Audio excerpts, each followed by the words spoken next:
glass half full, the revival. Yes, sir. Welcome back to New York Revival, where it's not just sports, it's entertainment too. We like to have a good time here. I am El Jefe with my man, Mr. Glass Half Full. That's Spiro. Eli's not with us today. He's working like most people, or maybe not like most people, because it seems like everyone is just free to talk about the Giants all day, every day, which I enjoy. But how you doing, big dog? We're doing, man. We're doing late night last night, so just getting my bearings straight today. I have to fit in a nap at some point because at this point in our lives, it's like you need to take a little cat nap, get through the day.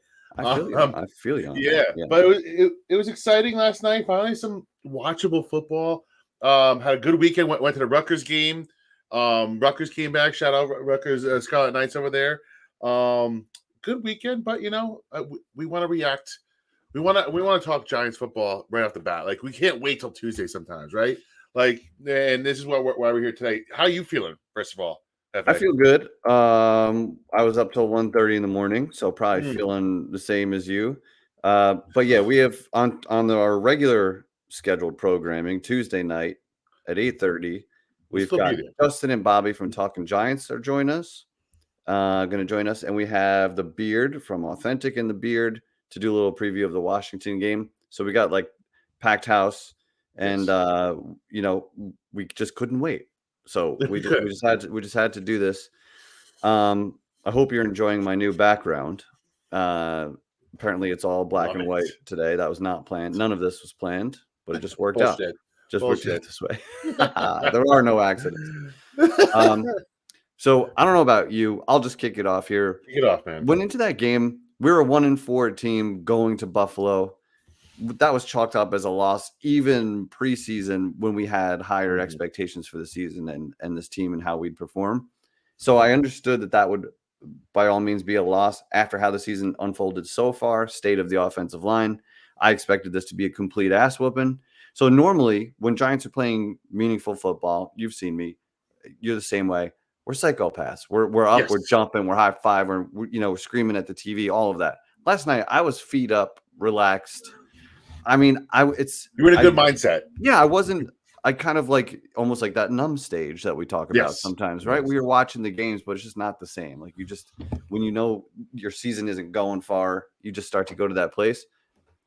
But I can't help it. Once you're a fan and it's a game that's close and everything, you start pulling for your team and you start pushing. So like at the end of the game, I wasn't distraught or heartbroken like I would be if we were like a 4-1 team or we were alive in the division and stuff like that.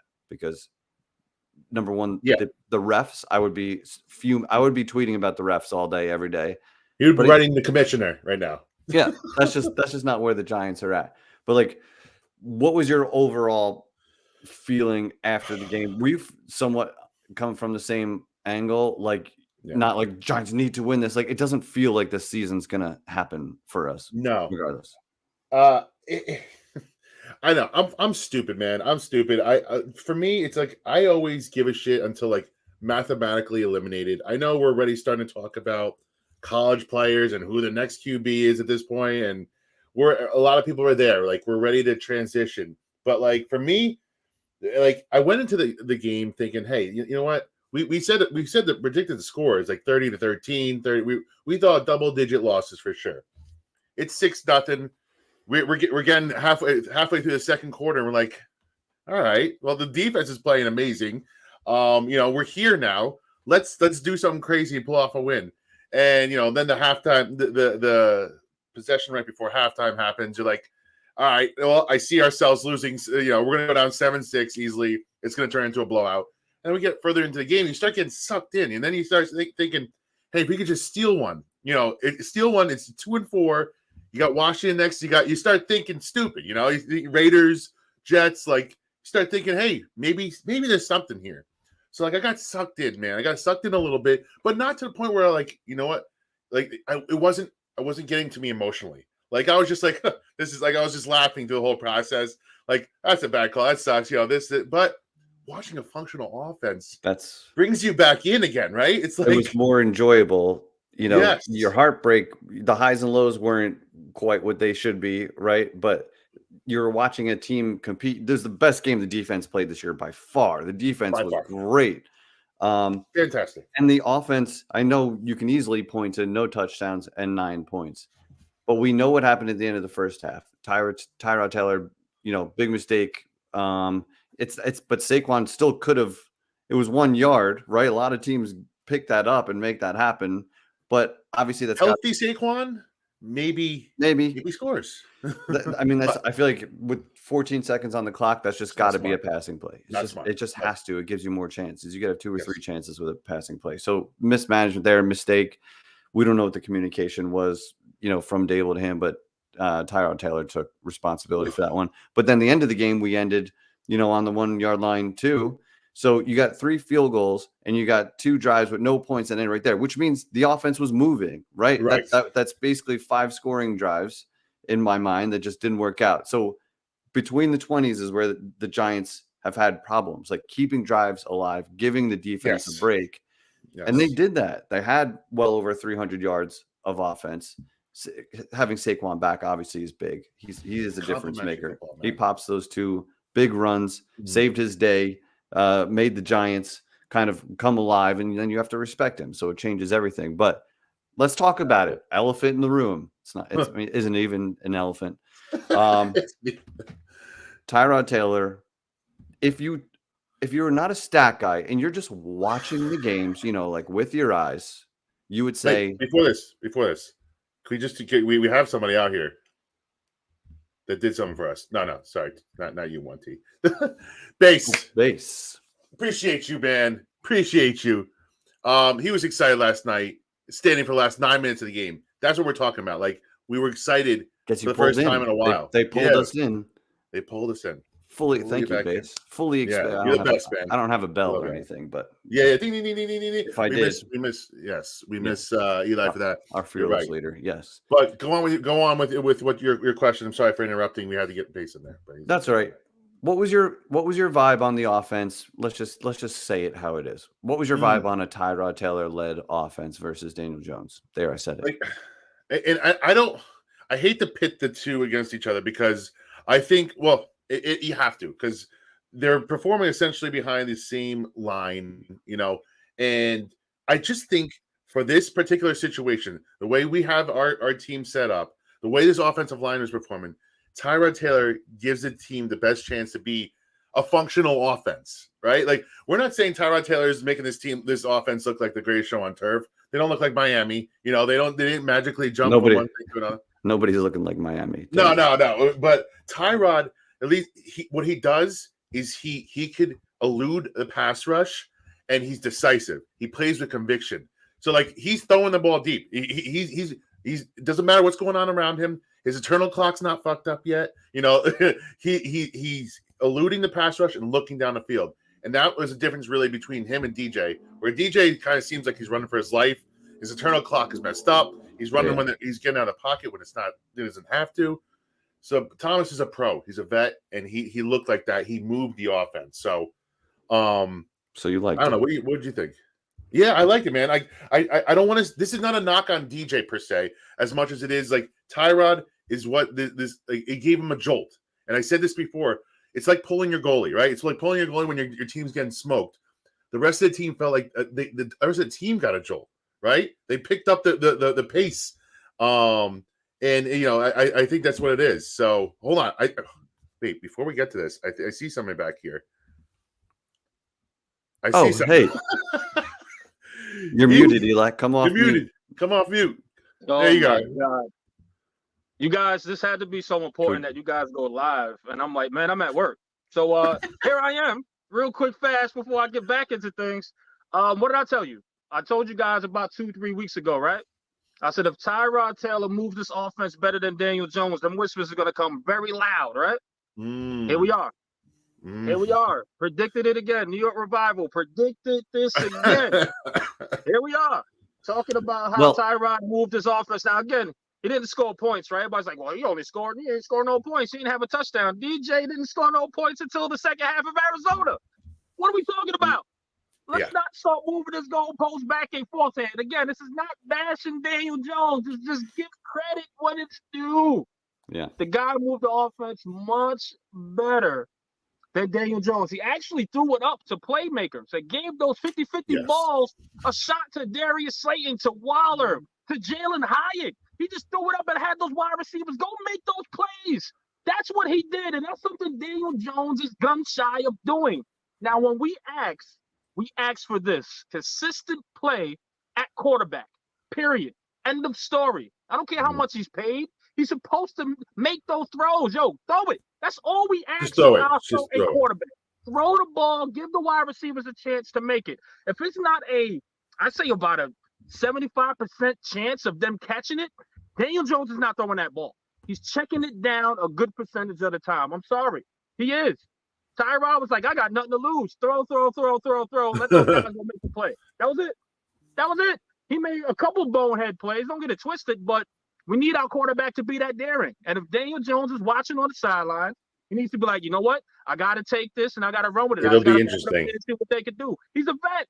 And again, there's no bashing to Daniel Jones. Just, get your game together, bro. You got paid. Go get paid. Go play. Do what you got to do. Yeah. Rant over. I'm out. I'll see you guys tomorrow. Oh, hey, good rant. Good rant. Nice show. Coming in, baby. Peace. Love you. See you tomorrow. He'll be back, regular schedule program, right Tuesday night, 8:30. The fan reaction was the easiest thing to predict. Before the game, either Tyrod struggles and half of the fan base would say, see, it's not possible to succeed behind this line, or he does well and they say, well, he had Saquon. Like Saquon's obviously, like, it's just such an obvious. Justin Pugh. He had Justin Pugh off the couch with an ACL is the reason DJ hasn't been able to succeed. Like, you saw that quarterback makes a difference. And Buffalo is a team that was leading the league in sacks coming into that game. And they had 3, right? But the Giants were giving up like 11 and 8 the 2 games before that. The quarterback matters. And sometimes you hear a quarterback say, oh, he took a sack there, as opposed to he got sacked. The quarterback matters.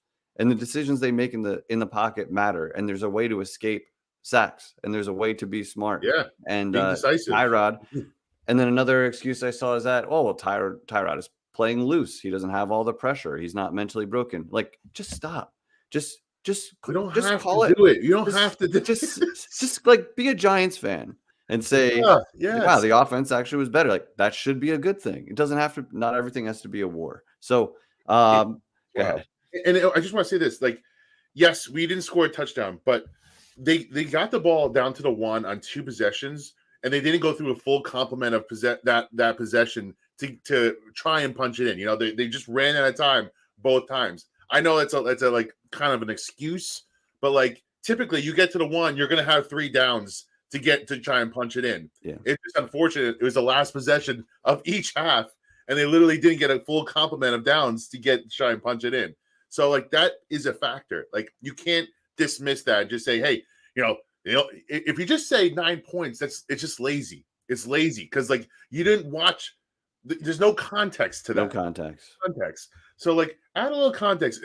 We moved the ball 200 yards passing is something we haven't seen in a very long time, which is sad. Like you put it out. Yeah, I put that out today. I'll run the numbers back for you. Daniel Jones is averaging 176 yards passing a game. He went over 200 barely against Seattle, and then Arizona was a huge outlier, 321 that game. Should you take Arizona out of it because he's played 2 good quarters of football this year, right? If you take that out of it, it's 140 yards a game. Tyrod, who hasn't started a game for the Giants, who practiced with the ones, if we have ones, right, for the first time this week, threw for 200 yards. And like you said, should have had more chances at the goal line. Those should have been touchdown possessions, obviously. Yes. So it's not a field goal. Field goals, like 2 field goals wins the game there. If when you you're back right. hindsight. If you throw incomplete at the end of the first half and you wind up taking a field goal, then Gano is looking at a game winner chip shot at the end. Chip shot. It's frustrating. That was really the only thing you could put on Tyrod, right? Like, listen, if you look at the spray chart of the throws, it's not too unlike Daniel Jones. The difference is the conviction and the willingness to throw it when it's not necessarily there. And Tyrod did that there's only so many times we don't have this offense is not going to have a ton of opportunities, but he took the opportunities when they were there. Yeah. Like he took the deep shots, and some of them worked out. Like the two throws to Slayton, he had 2 catches, and I think one that was like real close, and then the Hyatt throw, which got called back on a penalty, no fault of Tyrod or Hyatt there, but like those are throws you have to take, and we're not seeing enough of it from Jones. You know, it could be a coincidence. Listen, it could be that the game plan was better. Maybe Hyatt getting more snaps helped Tyrod. I don't know, but what we do know is the offense looked as good as it has all season with Tyrod there. It'll be interesting to see now, which if Jones gets healthy. Yeah. What and let's talk this scenario through here. Okay. And do you want me to go down this path? Yeah, our guy Monty is backstage. Yes. No, we'll bring him on in a minute, but I want to get to this super chat real quick. Thank you, Steven. We all want to see more than 2 end zone attempts to Waller. Facts. So do you mean more than 2 end zone attempts, or that Waller got both of them? Either way, Waller had 1 catch into the fourth quarter. You called it right before the second one came too. I hardly pressed send tweet, and then he got 2 catches in a row, and it's like, I am a nobody at home. Why am I directing the offense? So get this guy the ball. Like, if you could get the ball out of your hands quickly, get it to Waller. That's the best. That's what he was supposed to be. He was supposed to. I don't have the all 22. Like, I don't have the all 22, so I can't see what's going on behind the scenes. Like, maybe they're doubling him more than I know. Like, but. Just like in the middle of camp, like DJ was forcing the ball to Daniel Jones. Daniel Jones was forcing the ball to Darren Waller. Like, force that guy the ball. Like, I don't care if we throw an interception, if it's down the field, 2 guys are on him, and you're like, you know what? You gave your best guy a chance. I can live with those INTs. Yeah, well, I can't live with the. Go ahead. You see offenses when they have an obvious best pass catcher, right? Like the Chiefs with Kelsey, or the Vikings with Justin Jefferson before he got hurt. They force them the ball. Right? It doesn't matter sometimes. And it works. Like, your best players are your best players for a reason. Get them the ball and don't overthink it. Right? Waller's a non-factor. He had 2 or 3 targets, well into the fourth quarter. That dude should be 7 to 10 targets a game. I don't care. And 9 times out of 10, that last play of the game, that's defensive PI or defense holding, first down on first and goal. At worst, sometimes that's going to happen because your guy's going to just go up and try and get the ball, and the defensive guy is going to panic and run into him or do whatever. Give your guy a shot. Like, best case, he comes down with it. Other case that you're going to get defensive PI. Worst case, it's an interception, but at least you're throwing it to your guy. At least it's not a 5-yard, little screen pass or like little insignificant play to a running back. Yeah, go get your guy down the field, man, and that's the biggest thing that we saw. Yeah, biggest difference. This is my man. Matt Knight, Lord Puff-A-Lot, as we call him, Lord Puff-A-Lot. The best. He might I don't know. He might like marijuana. I'm not sure. He may or may not. But I agree that the call to Waller at the end of the game was correct. A lot of people were saying you got to go to Saquon there. But in my comments, I saw it was a debacle at the end of the first half, and then they said you got to give it to Saquon at the end of the game. Like, hold on. If it was a debacle because a running play was stuffed, then why are you saying you want to go back to it? And I'm sorry, a play on the ball well. A play we just talked about how important it is to get Waller more action. He was 6'6" against a 5'11" defender who was all but climbing him, trying to stop him from making that play, and they didn't call it. So it was the right play call. It's still at his hand. The guy had one hand. Just to confirm. Yeah. It's true. I know. I was hanging out with him on Saturday. It's true. I also know. So yeah, no, you're right. It's wild. Like first of all, we weren't running the ball outside of 2 plays. We weren't running the ball well either. So like we didn't have vintage Barkley there. We know that. Like he was rusty. Like, we've seen that version of Barkley. Yeah, and that's fine. But he gave it his all. Shout out to Barkley for coming back and fighting off the rust, running behind a makeshift offensive line. But like, throw the ball, man. Throw the ball. And then we were having success there. The play call was right, man. I don't know. Yeah. I like what they did. And that's a penalty, 10 out of 10. I think the reason why they didn't call that last penalty is because they called one right before, and like, if we called 2 penalties in a row, Buffalo's not going to let us out of the stadium alive. Like, there's got to be some part of that in the ref's mind. I feel like.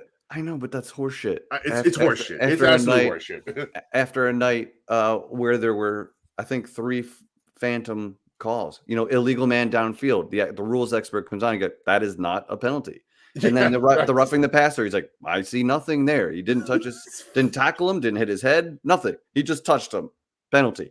So it's like you're bailing Illegal man out downfield. and the commentary didn't even address it. They had the rules expert on who's told you it's not a penalty, and then the guy's like, well, back to sucking Josh Allen's cock. Fucking ridiculous. Hey, let's get Monty in here. Let's get Monty on here. Monty, brother. What's going on, guys? What's up, baby? What's going on? How we doing, bud? Round of applause. Doing all right, guys. I mean, it sucks losing, but I'm happy how the boys fought. I'm proud of them. Agreed. It was something we could hang our hat on for once, right?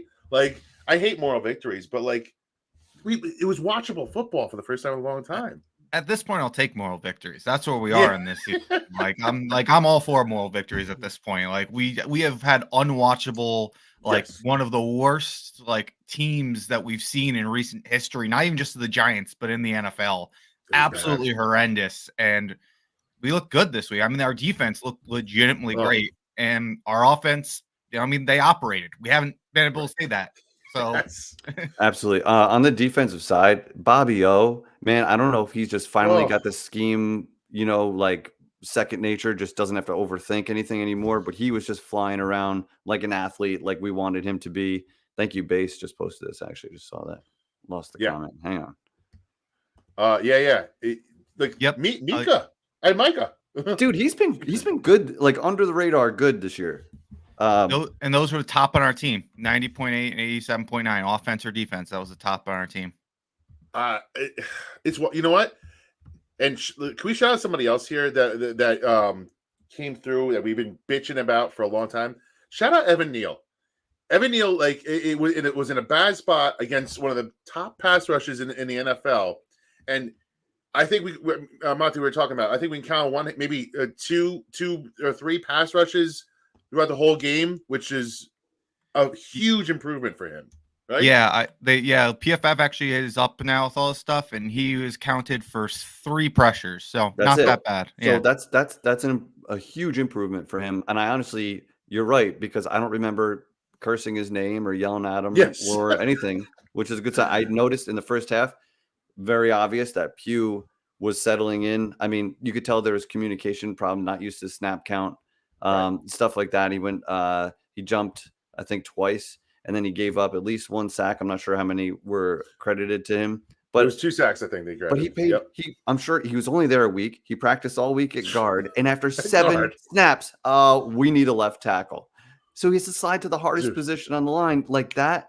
And in the second half, he held his own. He was good, man. He is an upgrade. So obviously, it's a statement about the status of the old line that he comes in off the couch and an ACL to be a good literally on the couch. How funny was that though? He's everybody's saying their name and where they play, and Pugh just off the couch. But man, him coming in, we talked about right off the bat though. He came in as a fucking leader right off the bat. 100%. I forget who they were talking about, Evan Neal, and he went to bat for Evan Neal, a guy he has never been a teammate with. Yeah. And this guy came in as a leader, and they need that on this front set on the front 5. He came in. I saw a couple run blocks. He was finishing blocks. He was punching people in the mouth. Move from guard to tackle at a moment's notice. Listen, I've been calling for. I wanted Justin Pugh. Yeah, Jeff. I've been talking about it. A lot of people were shitting on him for a while because he came off an ACL. He's old. We needed just a guy that's been through a veteran, a pro. It was worth a shot, and it's worth a shot. Paid off so far. He fit the bill of what we needed, and he happened to be homegrown here. He happened to be drafted here, which was kind of come back home. I think he has a little invested interest in the team that drafted him. He was solid while he was here, and then he went on to be a pretty good pro. For a while, I think, as a starting guard. So he's a decent lineman, and I don't really foresee him being obviously in any kind of long-term plans, but I think they have to keep him for the remainder you got to of the sign year. him now. You have to sign him for the year. Somebody else is going to pick him up if we don't. Yes. He proved himself. Izudo goes down, gets carted off. he was second most in the league in giving up sacks, and now we're on to his backup. Like I just can't believe fourth string Justin Pugh. Like that's crazy. Do you guys think that we have no idea what's going on with Andrew Thomas, but do you think Justin Pugh, this is his job at left tackle until Andrew Thomas is back? Who's the other option? Pert? Like that's the thing. I don't know what's up with Azudu. Do we know what's up with Azudu yet? I didn't hear. I've not heard. Yeah, it was a toe. I don't know. I didn't hear anything like broken or anything like that. But like the fact that he got carted off right away and they said he was out right away probably doesn't bode well for this week. Get Pugh out there as soon as. So we talked about the 2 sacks he let up. You could tell one of the sacks he just was laid off the line. Like he's adjusting to game speed again. Like he had to get adjusted to at guard. At left tackle, it's even worse. Getting off the line. He hasn't played left tackle in college. Sorry. Wow. Exactly. And one sack that I think got credited to him, he actually blocked the guy and it went around, and then the guy just came back in. It was kind of like a very long time for the quarterback to still be in the pocket. So I'm sure he got credited with it, but he technically held the guy off or blocked the guy long enough for the quarterback to get rid of the ball. It just didn't work out that time. Man, in my I'm starting to like, again, think ridiculous, but like a line of like Andrew Thomas, Pugh, JMS, be it Glowinski or whoever you want, McKeith at the other guard spot. Or Bredesen. You're right. Sorry, Bredesen. And then terrible center. If this is Neal and like this is what we're seeing going forward out of Neal, that has the makings of something, man. Like it has the makings of a viable, if not just average offensive line at the very least, right? Now you're starting to slot in pieces when people get healthy, and you're like, this would be a functioning line, and you're trying to start to piece. Like Pugh would be the best guard that Andrew Thomas has ever had next to him. It's wild. And next week we'll probably have the 6th combination of offensive linemen in as many games. It's just unbelievable. Like every time you watch the Eagles play, you know who's going to be there. Like every fucking time. There's 2 stud wide receivers. They're out there every fucking week. It's unbelievable. Just the luck that the Giants have. It's funny you say that because as soon as Lane Johnson goes out, I don't know. Maybe it's a coincidence, but Hurts has one of the worst games that he's had as a pro. I'm not saying that Hurts is a function of the offensive line. I'm saying that it matters when one of your tackles is out and against a good defense, and the product is you can see it's tangible right away. Like you can see the pressure and it affects the quarterback, and it matters, man. I hope we can get some kind of consistency. And I'll say some quarterbacks handle like pressure better than others. And if you look at the analytics, Hurts is not one who handles it well. He just hasn't been somebody who's had to deal with it. He's up there with with Daniel Jones and Sam Howell about with that stuff, but he has to deal with it. Yeah, the best. He's a giant pod. Go check it out. Hey, before we bring sorry, we got to shout out. Chris Peace, former fan of the month. No bell today. Thank you, Chris Peace, as always. Monty, what would you attribute to why the offense looked better with Tyrod Taylor? So, there's a few things. I would say that this team altogether definitely fought harder than it has in previous weeks. They were all together. There is just more energy with the team. But I would say that Tyrod Taylor handles pressure better than Daniel Jones does. At least now, I think Daniel Jones is totally shell-shocked and he doesn't handle. All his confidence is totally gone, and he is looking for the pressure before it even comes. He's looking to bail. So I think Tyrod handled it better. I think that Tyrod was willing to take a few shots this game. I know, like, if you look at the spray chart, that wasn't exactly like went down, but he took 4 shots at 20 yards or plus, and that doesn't even include the Hyatt one that got called back for that bullshit illegal man down the field. Ridiculous. He was challenging that defense, and they kind of switched to a zone, and they were giving it to us short, and Tyrod took advantage of it and was just peppering them short. He was, he had that one bad pass to Waller where he didn't lead him, but but these guys Wandale was getting a lot where he's taking it and running for a first down. We were setting them up to run with it. So, I think overall, it's not that Tyrod's anything special, but I think he operates better behind a bad offensive line than Daniel Jones does. Yep, he was playing loose. He kind of just like went in and played his game. That's one thing that's frustrating about Jones is he never starts a game confident. He never goes in and be like, I'm going to take it to this team. He always seems to go in with like I'm going to see how this goes.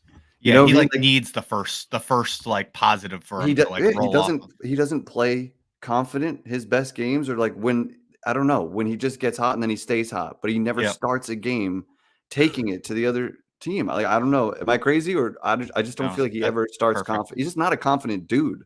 Yeah. You can tell the way he speaks. It matters. Yeah. The way he speaks, you can tell he's not a confident person.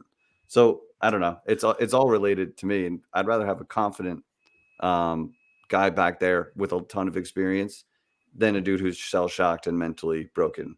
And your team feeds off that.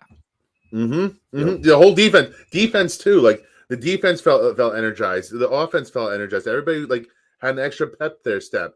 And I don't know if it's like they're gonna go back to DJ at some point if he's healthy. I don't know if that carries over or they just kind of let some air out of the balloon when they see him back in there. And can he feed off like what's going on?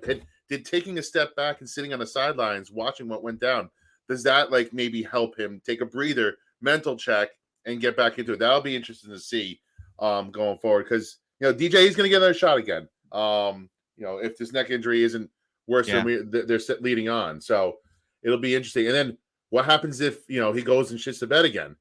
Do you go back to Tyrod again? Because once you go back to Tyrod again a second time, you can't put DJ back in after that. You've now made the decision to move on. And I don't even want to go down that path yet because we're not there yet, but it's going to be interesting to see. But Monty, appreciate you for coming on. You're the best. Always love hearing from you. And again, shout out your pod because we might need you guys more than ever in the next couple of weeks. I'm gonna be leaning on them big time. So shout out. He's a giant pod. We break down NFL draft prospects. So far, we've gone through 7 position groups. We've gone through wide receiver, offensive tackle, interior offensive line, interior defensive line, edge, off-ball linebacker, and we just did running back.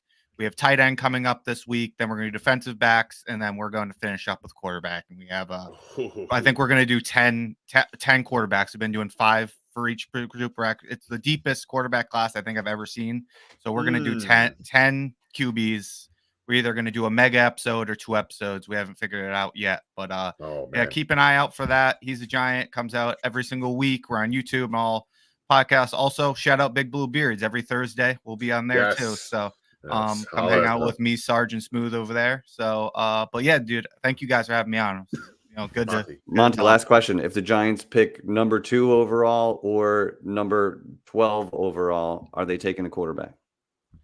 It's a good question. I mean, if they pick 2, I think they are. I think without a question, they're taking they take May or Caleb, whoever's left over. I think the question comes if they don't pick in that top 2.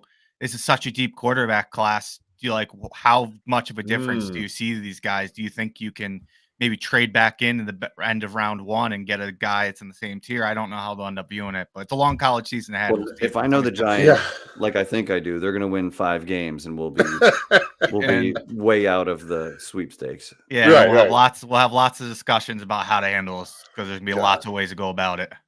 Hey, thanks for coming on, buddy. Go follow Monty. Thanks, guys. Appreciate it. You got it, brother. Yeah, I mean, listen, we're starting to go down that path, right? We're starting to go down this path, unfortunately. I truly think, and I said this with the Seattle game, I think there's a lot of people that have made up their minds in this fan base already. They're like, all right, we need to rebuild. We know Daniel Jones isn't the guy. Like, let's. They're not rooting for losses per se, but like they're rooting for us to strip it down. I think in coaches' minds and players' minds, that game, that deciding factor will be Washington. If they go out and lose Washington, you drop to 1-6. Like then it's a fire sale. Yeah, that's burn the house down. It's you still got time before the trade deadline. But if they go out and beat Washington, I could see them convincing themselves that I know. I'm just saying. I could see them convincing themselves we're 2-5. Our offense looks better. Our defense looks better. This is what we envisioned our team looking like. Then you got Vegas and you got the Jets coming up. you could in a crazy world. I don't know, and it's not too crazy. You could envision this team at 4-5 at some point, right? Like it's not too crazy to think that this is the softer part of the schedule. Do you think? I'm not saying I believe this. Do you think what's happening in the division weighs on their mind too? You're not going to catch Philly, so you're like, is it worth hanging on to all your players instead of selling and getting draft picks to maybe get a wild card? Like in the big picture, it's going to be so fascinating. So fascinating to see because like Shane and Dable knew last year. They're like, this is a rebuild. Like not. They kept the perspective last year, and then they won. They forgot to go full rebuild, but yeah. You never go full rebuild. I didn't even mean to do that. Nice. That was you teed that up for me. Yeah. But they had perspective last year, and then they started winning games and they won a playoff game, and it kind of threw things into another realm that maybe they shouldn't have gone down. But do they make that same mistake? What does the Washington game show them? That's why, to me, it's going to be so fascinating. Well, let's ask our next guest, R0. Welcome to the program. What does the Washington game mean for this Giants season? Do you think it tips the scale one way or another about what they do at the deadline? Maybe. I don't think that it should. I think like at this point, you kind of know like whether you win that game or you lose that game, like it shouldn't change like the fact of where you think the team is. Going forward, right? So, once again, people want to look at it like Washington holds all the keys. We just got to try to stay.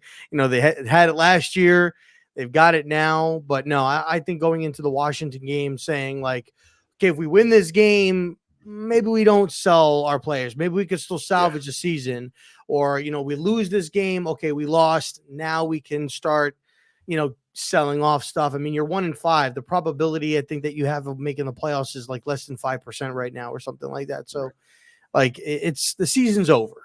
The season's over. You're not going to win. You'd have to win 9 straight games to go 10-5 to have an opportunity to make the playoffs. And Spiro, you were bringing up the Jets and you were bringing up the Raiders. Yeah. Like I mean, the Raiders played, okay football yesterday. Their defense is still able to get after the passer. Crosby is a fucking monster. Anytime I see that, dude, he literally has closed out games for him the last 2 weeks in a row. Absolutely, he's a monster, right? So, and then when you look at the way the Jets just played Philadelphia's got probably one of the best offensive lines in football. That's a top 5. That's a championship caliber defense that they have, and they kept Jalen Hurts off balance. They got him throwing interceptions. I mean, it's just, to me, Jalen just at the end of the game there just didn't look like Jalen, right? And that's a credit to, the Jets defense. So, how are they going to play against us, right? And that's a top tier offensive line going up against a bottom tier offensive line. Now I get what just happened, on Sunday night, but a couple of things that I think kind of played into a part. Our coach was their former OC, so he kind of knew what they were doing. He's gone up against the defense. He's and stuff like that. Like he knows the players, he knows the tendencies, he knows Josh, so he could help Wink out and how to play and what to do and stuff like that. Like so. So you think that was a big factor that I do. I think the whole thing. I think it was a big factor, just like last year against Baltimore was a big factor because we had Wink Martindale and he went up against Lamar Jackson every single day at practice. He knew his weaknesses. He knew his strengths. He knew how to play him. He knew what he was good at. He knew what he was bad at. And I think that was no different here. It was no different here. And Bobby Johnson was the offensive line coach over there, right? Yeah. He knows all those O-linemen. Hey, Dex. This guy plays like this. Mitch plays like this. This is what Mitch likes to do. This is what how Dawkins plays. This is this. Now I get it. People don't like Bobby Johnson, but that doesn't mean that he doesn't know tendencies of players and what their struggles are and what their struggles aren't. So I think that it just yesterday. Look, we played good. I don't want to take anything away from how the defensive played and the overall performance. Like the team fought hard, but I also don't want to overtip it because I do feel that we had a coaching advantage, that we had a lot of coaches and our GM, but who doesn't game plan, but our head coach and our offensive line coach is from there. So they know all of those players. If there's maybe any not team, defense, but if there's any team we should have, a tip on, it's Buffalo. Half our 100%. organization. We took half their fucking roster. So it's All right. Well, listen, I'm a glass half full guy. You know me, Rob. of course. Who did you give me a positive from yesterday? Even though I know that the coaching thing. What's a positive for Rob that you saw yesterday in the game and that you could take going forward? Well, I mean, you mentioned it. Evan Neal played, good 2 weeks in a row. He had a good showing against Miami quietly. He had a couple of plays that everybody wanted to fixate on, but overall he played a good game. I thought yesterday he had some really good foot movement, anchored on that right side. And I think a big part of that was just to the fact of Tyrod Taylor being able to move up in the pocket to give Neal a better leverage of an anchor. And that helps. Your quarterback is supposed to help your bookend tackles regain some leverage on where they go in the pocket. And Tyrod did that yesterday. Wan'Dale Robinson, there's a lot of questions about Wan'Dale coming in, because he was in the same draft class as George Pickens. Now, I'm not putting him on that platform, right? As far as George Pickens, he's a hell of a player. But I think that Wan'Dale's coming in and he's quietly making some plays, right? He's becoming to me, and I said this before, I think he's the newer version of what Sterling Shepard was for us when we drafted Sterling Shepard. He's going to be the reliable guy. That's going to be the locker room guy, the leader of the wide receiver room when Shep is gone. Shep was the go-to guy on third downs, conversions, getting open, making plays. He's just faster and he's younger, right? So I think right now Wan'Dale Robinson is really coming on over these last few weeks of him, and they're ramping him up. He's making some plays. Jalen Hyatt yesterday. I was so excited to see Jalen finally get some targets last night, finally get some playing time. And again, I don't want to make it about bashing Daniel Jones, but he doesn't look for him, man. And when you have a guy like that, especially it's a young guy, right? It's a rookie. You got to give him the opportunities to try to make some plays for him to build up his confidence level. And Tyrod did that. Rolling out, 43-yard pass. He caught it. Yes, it was called back, but he made that play. Fourth down or third down, Tyrod steps up in the pocket, makes a catch, holds onto it, takes a hit, and continues to drive in the red zone. You know what I'm saying? And that's a rookie that's doing that. And I said this even about Hyatt in training camp. The kid's got strong hands. He's got strong hands. If he gets it in his hands, he's going to hold on to it. And then obviously he dropped the pass in the preseason. He made up for it with a touchdown. But the next play, the very next play, which is exactly what you do with a rookie or any receiver. Exactly. They drop one, go right back to him. And that shows good mental toughness. Hey, you made a drop, short-term memory, you come back, you catch a touchdown. So you got to get these young kids involved. And somebody said it today in the space, Hyatt and Wan'Dale are the future of this wide receiver room. Now, I'm not saying they're top of the NFL. They're not ones. We get it. And it's not a complete unit, but they are. It's not a complete unit. Yeah. But these are going to be your contributors coming in going forward. These are the guys you're going to try to build around, and you're going to determine, okay, you know what? Hyatt's a really good number 2. Wan'Dale Robinson, really good in the slot. We need to go and get that alpha number 1 wide receiver. Whether it's in a free agency, it's your Justin Jeffersons, your Higgins, your whatever, or you find a guy in the draft that just is a bona fide stud, when you move up you're drafting him because, whatever, you got to go and get your guy, right? So it's, to me, I was really pleased with how Wan'Dale played, with how Hyatt played. Bobby Okereke, again, 3 weeks in a row, he's making some plays. 2 weeks in a row, he's got his head around. He caught an interception last week. He got an interception. He tipped the ball that was intercepted. He tipped it again for an interception. He forced a fumble. The guy's accounted for 4 turnovers in the last 2 weeks. That is very, very good. And he's slowly coming along quietly, becoming that linebacker that we hoped that he would be when we brought him in, right? Micah McFadden's been quietly playing some good football. I think that he's showing that he's a good serviceable contributor. I'm not saying starter or this, but he's a serviceable contributor, to the defense, right? So the draft classes are coming through, right? It is. Some of the guys they're starting to. Yeah, Kayvon, Evan Neal, they're showing something. Wan'Dale's showing something. Azudu, at the very least, looks like he could be a swing tackle. Flott, shout out Cordell Flott. Cordell Flott played another good last play. night.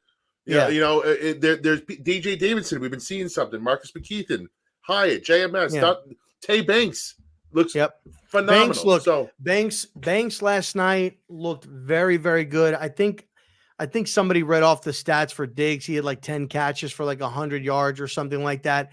I'd love to know how much of that came on anybody but Banks. Right. Because when Banks was on him, he seemed to be like covering him pretty tight, right? So, and that's a positive, right? You got a rookie corner going up against one of the best wide receivers in football, not the best, but one of the best. He's definitely a top five. He's top five, right? As far as production wise, and top tier quarterback, and a top tier quarterback. And you didn't get had, right? You didn't get had like that. You didn't get bullied. You didn't get taken. You held your own, and that to me that says something. You had Dane Belton out there, around the ball making some tackles.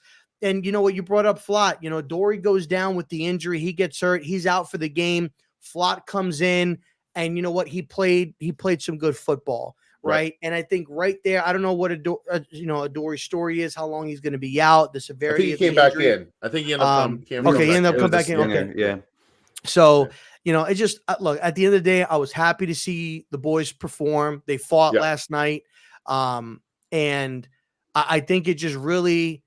Look, anytime and even like in life, when you're working, sometimes a change of scenery is good for you, right? Yep. Sometimes, we talked about this like with Evan Ingram a couple of years ago, right?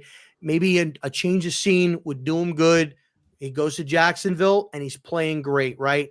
I think this team just needed a little bit of a change of scenery. At the quarterback position. And we talked about it today in the spaces. People brought it up. Look, people in that team, they have numbers. They text, they talk, they have side conversations just like we would have side conversations. And I think the whole Daniel Jones thing really played a part into people's feelings inside the locker room. And it showed. Last night, Tyrod was getting held down. The lineman went over to defend him. Yep. Daniel got knocked out week 1. He had to get himself up. Nobody cared. That was the first drive of the season. Right. Nobody cared. Oh, Daniel, you good? All right, Daniel. I think it was dust yourself off. We'll see you in the huddle. We'll see you in the huddle, Daniel. See you in the huddle. He's probably fine. Yeah, he's good. He's limping? Nah, I'll be all right. It's a flesh wound. He'll be all right. So it's like a little bit of a change of scenery, right? So I'm not saying it's a long-term answer. Who knows? I don't know what's going to go on with Daniel. And Dave said, just a little bit ago, there's no quarterback controversy when Daniel's healthy. He's not going to say that on a Monday. Of course, he's not going to say, but you're not going to. Dave's, listen. You're not going to tell me that you weren't pleased with what you saw last night. You're not going to sit there and tell me that, man, I'd love to go back to Daniel Jones when he's ready to go after what you saw last night. I was born at night, but not last night. I love the analogy. I almost said anal orgy. I love the analogy that Spiro made about how wait till you go offline first. How a hockey team rallies, when they pull their goalie. And they feel like they all have to step up. They got to do more. And it felt like that, especially on the defensive side. But dudes were playing for each other a little bit more than you're used to seeing. So whatever the case, it's good to see. Even the fight. Yes. Listen, I get it. like Charlie fucking, you should have been ejected. No punches were thrown and all this other stuff. Freaking Charlie. But it's like Kayvon on the ground. Pinnock's kind of like nonchalantly trying to put his body in there. You got Dex just coming up, getting somebody out of the way. Somebody pushed Dex and his brother, his man boyfriend or his boy toy or whatever what do you call a guy? His bromance, his bromance guy, and Leonard Williams just come and levels this guy, and everything. Like, we haven't seen that. We have not seen that in 5 fucking weeks. Where was this? Yeah. Like, and maybe it's not just DJ, but actions speak louder than words. And when you make that one change and all of a sudden everybody's demeanor changes, it like when you look at it from a third person, like a fly in the wall, like how can you not question that that's not the situation. Like that wasn't what did it. Like, and I'm not saying it see. is, but it's We're gonna get it. Yeah, we're gonna see. We're gonna get answers soon. Is it a one-time thing? Is it a DJ thing? I hope we're gonna get some answers soon. But Robert, we appreciate you, my man. We love you.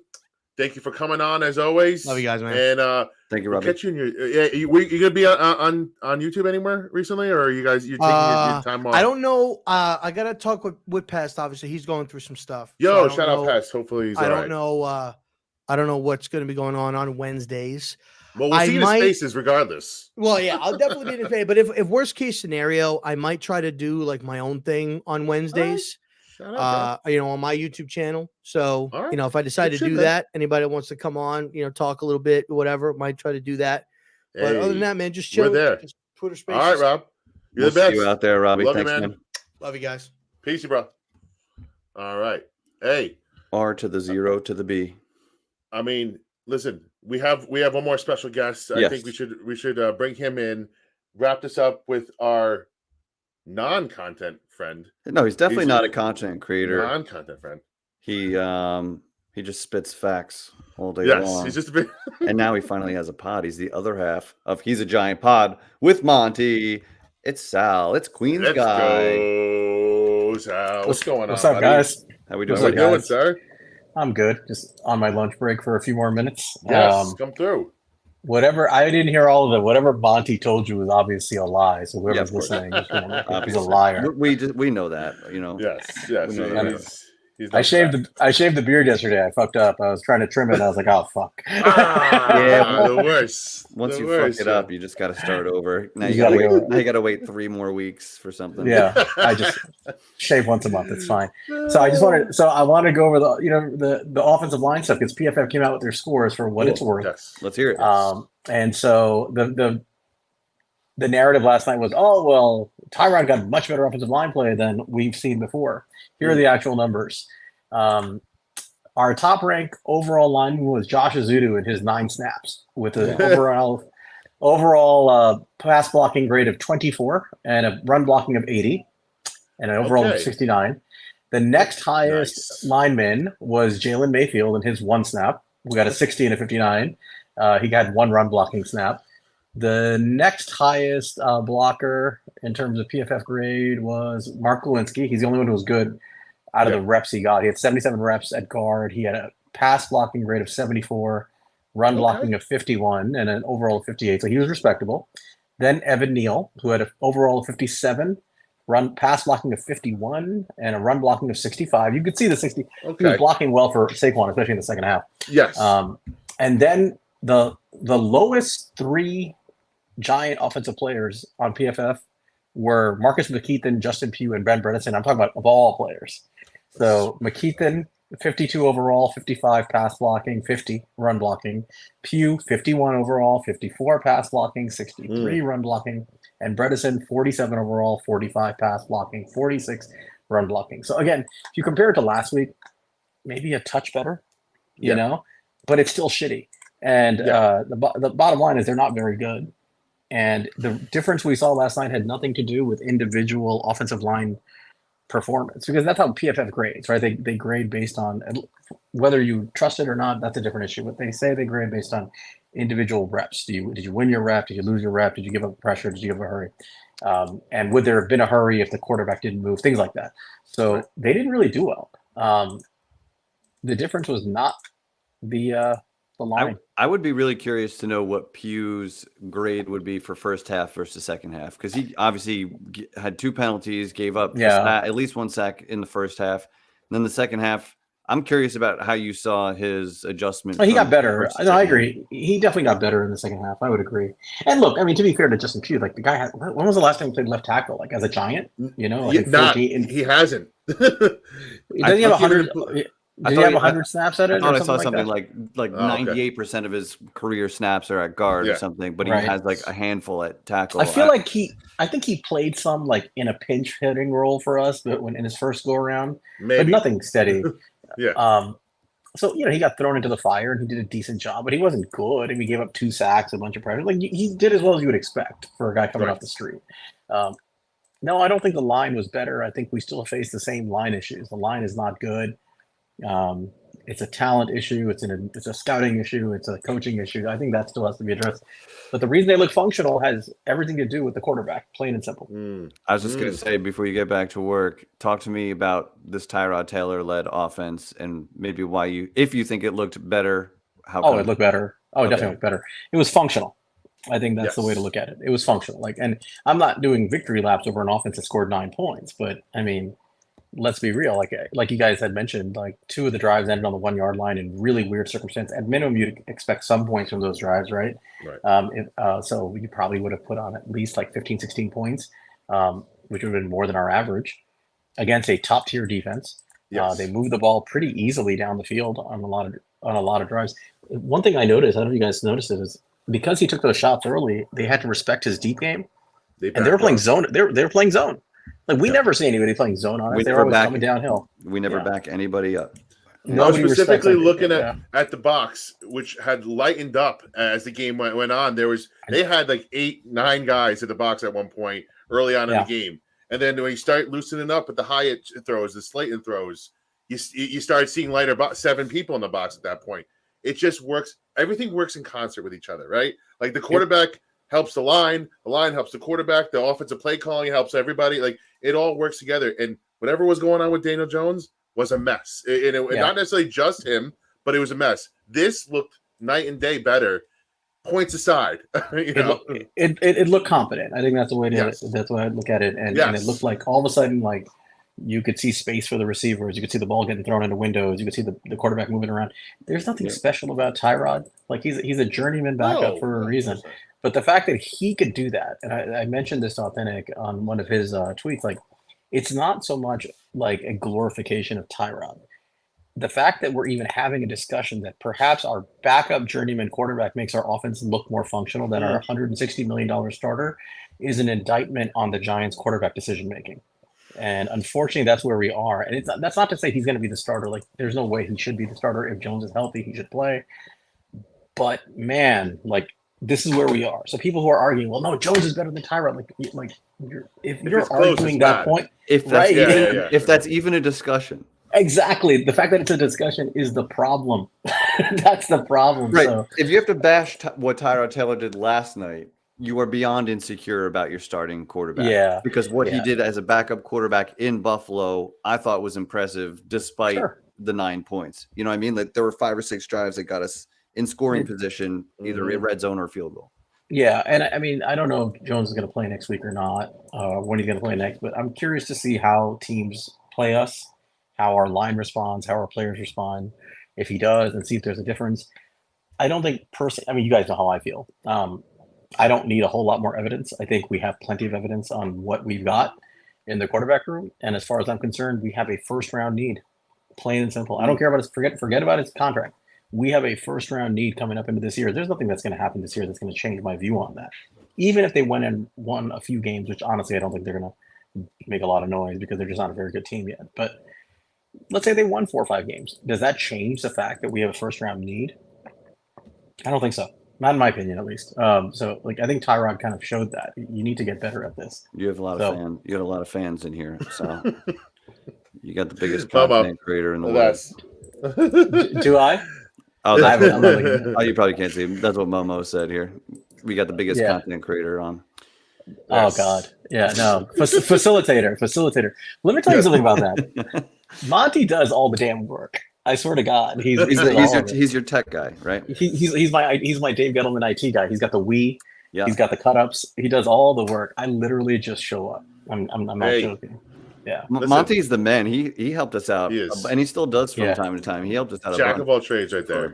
Yeah. Well, honestly, what we do is when we go through our position reviews, we our process is we independently, like, we don't tell each other what our sources are, although they're fairly similar week to week. But we independently look at like 10 guys, and then like we usually nowadays, we take our notes individually, and we he and I are usually like texting on like Tuesday or Wednesday and saying, all right, who's your top 5?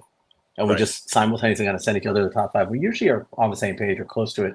And then we take our own notes, and then like literally the day of the pod, like before we're about to, maybe a couple hours before we're about to like record, we send each other our notes and look at them, and I swear I'm not even joking. They're very similar, and but I think it allows us to be a little bit more objective in how we look at these guys. But when it comes to the whole like actual creation of like the production, that's all Monty, man. He does. I don't know what he does. I just show I up. don't know what he's. I'm like, yeah. He's the brains, you're the talent, or something like that. I don't know. He's the brains and the talent. I'm like the host. So I just don't host sell for yourself him. short now, son. Yeah. That's Anyway. what my friend Carlos comes over. I got the script all done. I tell him what he's wearing and where he's got to sit, what he's got to say, and he's very he's very talented, by the way. Carlos is. Side note, he's turning 40 this year as well. And on Saturday night we had a roast for him, and it was epic. I do have video of it. I might share a clip of it here or there if he approves it. But it was fucking epic. It was so fun. And Carlos was brought up a lot, and Dr. Dick, of course. Sal, thank you so much. Appreciate you guys. By, man. Have a good one, guys. Go Bye. follow He's a Giant pod for all your Giants and college draft needs. We're going to be leaning on them big time. I know I do. But we're at the hour. This was our lunch break. Thank you so much. I'm sorry, Brian. I see you back there. We'll get you next time. Brian, we love you, man. Love you. Thank you for coming by. Thank you to everyone in the chat and for checking it out. We will see you Tuesday night, 8:30 regular time. We got Talking Giants coming on, Justin and Bobby. We got the Beard from Authentic and the Beard to give us a little preview of Giants Washington. So we got you covered tomorrow night at 8:30. Any closing words from the big dog? No. Again, come join us tomorrow. We're gonna be talking. It's gonna be a great show. Great show tomorrow. We just want to get out here, get our reactions in. If you guys want to join us on Mondays, we'd love to see you every Monday. If not, well, we'll catch you tomorrow. All right. That's right. Have a good day, everybody. As always, go Giants, whatever that means. Whatever's best for the Giants is best for us. Okay. All right. Later, guys. Reax, El Jefe, Mr. Glass half full, the revival.